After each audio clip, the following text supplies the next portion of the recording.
Here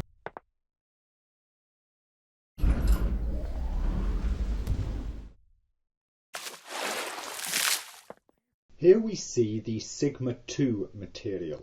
This is something of a general purpose type dielectric material, meaning that you can use it for various types of, plastic or glass or similar such things. However, it will often not be the go-to solution for many common such materials that we find ourselves surrounded with, but is a great material for certain really specialist types of objects. Like Sigma 1, it is a subsurface material. And if you recall, when we talked about, subsurface scattering, transmission, transparency, and all of that, we saw how the effects of the three are sort of, very similar to one another. They share a common heritage within the structure of an actual solid physical material. You will also have seen, I hope, the principled shader video, where of course towards the end we used both the subsurface colour and the transmission colour to give us that sort of gel-like effect where we're getting both subsurface scattering effects, but we're also getting transparency effects and absorption of certain, colours of light in order to give it the colour tint, along with refraction and everything else. It is for materials of that type where Sigma 2 really comes into its own. Now, like many other materials, we have a specular value here, we have a roughness. We shouldn't need to introduce roughness by now. The specular, of course, is just reflection, specular reflection. I should point out that it is already Fresnel built in, so we've got the Fresnel effect already built into the specular there, don't need to do anything about it. And of course, the roughness is the roughness. And of course, the Fresnel behaves along in tune with the roughness like that. So those two settings are of course very obvious and familiar, as of course is the colour setting that allows us just to give the material surface whatever base, top, diffuse colour that we're interested in. All of the clever stuff that's specific to this shader happens in the second section here, which is the transmission section. So if we just start out here with transmission weight of 100, and of course we have a transmission colour of white, and so it's just passing all colours of light through it, then we see that, we just get this sort of standard glassy sort of shader appearance. There's really very little to choose between it and something like dielectric or indeed the transmission modes that are available to us in principled or similar. The point of Sigma 2 is that it is a volumetric shader, and unlike those other shaders, the internals can be rendered as a physical volume. As such, we've got to make sure that for that to work, that our light has effect volumetrics turned on, and you'll see that when we do that, we instantly get this sort of slightly more cloudy appearance to the material. It has now got, or it is rather being rendered as though it were a physical volume. Remember, of course, also that you need to have volumetrics enabled in the Enable Volumetrics section of the Render Properties tab, and if you're trying to render this material with global illumination, then you've got to use the indirect sampling. Be aware that will be slow. So let's have a look at our settings here. Basically, we have two main settings: scattering RGB and absorption RGB. Now you might wonder why these aren't just, picked colours, as we see here, where we can have an RGB value. The reason is because these are coefficients, and it's all based on a certain type of modelling of measurements that have been done, and that's sort of where the shader comes from. It comes from a few research papers into types of material scattering and absorption, the particulars and details of which aren't so important here. What's more important for use from an artistic perspective is, of course, what these numbers mean to us. So at the minute we'll see that we've got scattering RG and B all at 1. That means that the red, green and blue light are all being scattered in equal amounts. That's why when we turned on volumetrics, our little fella here got a little bit cloudy, right? Because what we were seeing was the effect of scattering. You'll see that if we turn all of these down to 0, then hey presto, we're back to that same old simple glassy look there.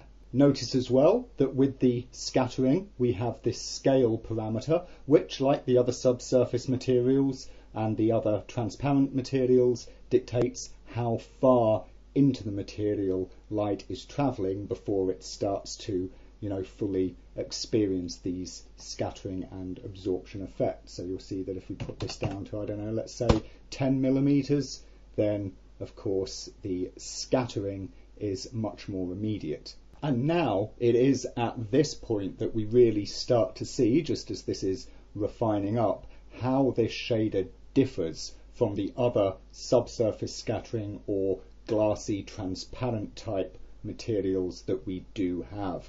We can see here, of course, where he's, quite thick, where the main sphere of his body is. He's coming out like a subsurface scattering sort of a shader. But look, as we're getting into these thin areas on his nose and his little horns, it's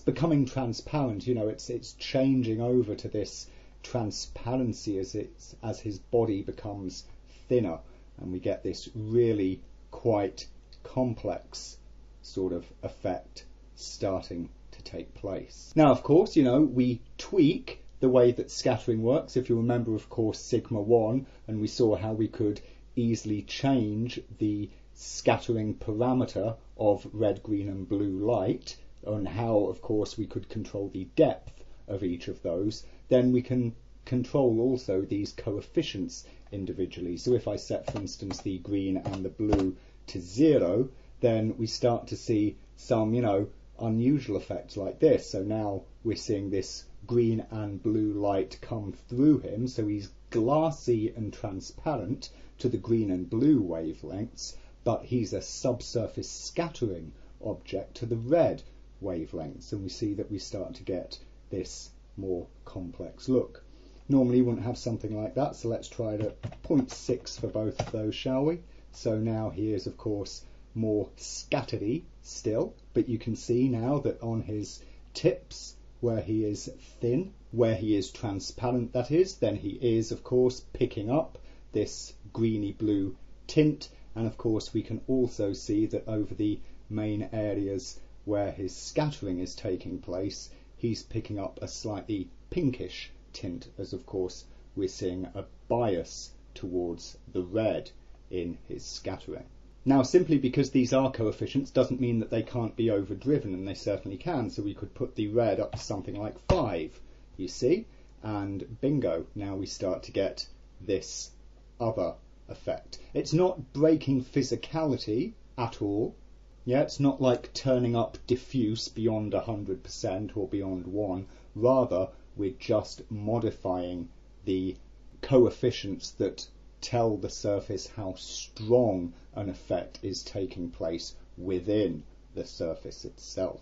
You'll notice that when you do crank things up like that, especially when you've got a strong disparity, as I have here, between 5 in the red and only 0.6 in the green and blue, that you can start to get bits of noise coming in like this. Like an awful lot of noise in various shaders, this is one of the things that you want to take care of with, increasing samples in your refraction, or indeed using camera samples. Though you can also notice if I change the step size here, remember this is volumetric, so it can be taken into slices. By increasing the step size, you can see that this effect of noise is becoming worse. So the other way that you can remedy it in the shader is to, of course, give yourself a smaller step size, which allows the volume to be rendered with more precision. And you can see as a result there, my reduced step size is giving me a much more accurate render with less of that noise, without having to play around with my sample settings. Generally, what you'll find in this shader is that your step size needs to be below the scale that you've got set in your object, how deep the scattering or absorption is going. That's the real key and the ticket to getting your step size right. Now, that's the scattering looked at, so let's look at absorption, shall we? And this functions much like absorption does in the other transparent materials that we've seen, like dielectric or whatnot. So if we turn up absorption to 111 in red, green and blue, then we can see that once light has penetrated 10 millimeters into the surface, what do you know? It gets absorbed and he turns black, just like that. Again, we can modify this off, so we can tweak him like this. Notice what I'm doing is I'm reducing, let's put them to 0 to make it more obvious, shall we? I'm reducing to 0 the absorption of green and blue, so of course he turns this turquoise because green and blue light is coming through, whereas red light is being absorbed. If we turn that up, we'll just set the scale to 100 millimeters here. Then of course we see that in areas where he's very thin, then the transmission is still white. The red hasn't been absorbed because of course these areas are very thin. They're much thinner than the scale, so the red light is still getting through at this point. The great thing about this is that we can really start to mix both scattering and absorption together in the one material, and that's the really good thing that Sigma 2 allows us to do.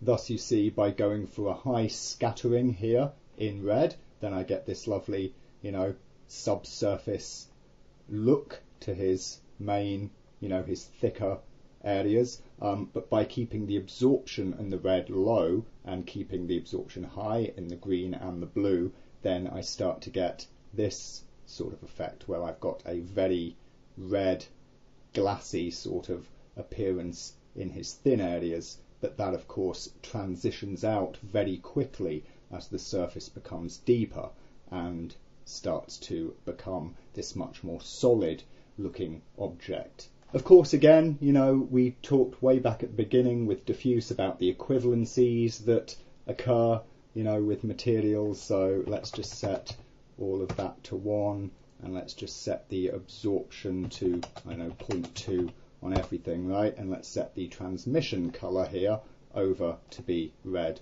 like this. And you'll see that once again we start to get a similar sort of a look. Although it does have some subtle differences, as you'll notice it isn't going quite as far towards clear at the very thin edges of things. Where are we going to use a material like this? Well, it will commonly be in situations where we have things that exhibit both strong absorption and scattering of light with, of course, certain level of pass-through. Examples of such materials, again, will be sort of gels or indeed certain kinds of scattery absorptive liquids, perhaps things like orange juice, which we can start to get by going for a, very yellowy transmission colour, keeping the scattering high in the red, the absorption low in the red, and the scattering lower in the green and blue, and the absorption higher in the green and blue. Starts to give us, this sort of subsurface scattery orange colour where it's, modestly thick, that is to say that the surface is deep, but of course when you get thin little trails of it, it becomes very translucent. It has also, of course, an asymmetry modifier here, so we can, change the strength of the scattering and absorption into forward or backward scattering and absorption like this, as well as, of course, changing things like the refractive index of the material. And so there we have it. That is basically overall Sigma 2. It does take a good bit of playing to get used to. It can be quite fiddly to, manage these different settings against one another to get just the look you're after. However, it does allow you to get these much more complex internal transparent, transmissive, scattery surfaces, and generally renders quicker than trying to do it other ways, like we saw with principled, mixing up the subsurface and the transmission. That tends to, cause a slowdown in rendering. Because it's volumetric, Sigma 2 tends to render quicker whilst giving a great effect. So things like, certain fruit juices or red wine, certain types of wax, or semi-translucent or smoked glass or plastics are really good candidates for this shader when you need to do those kinds of surfaces and have a really much more complex photorealistic look to them.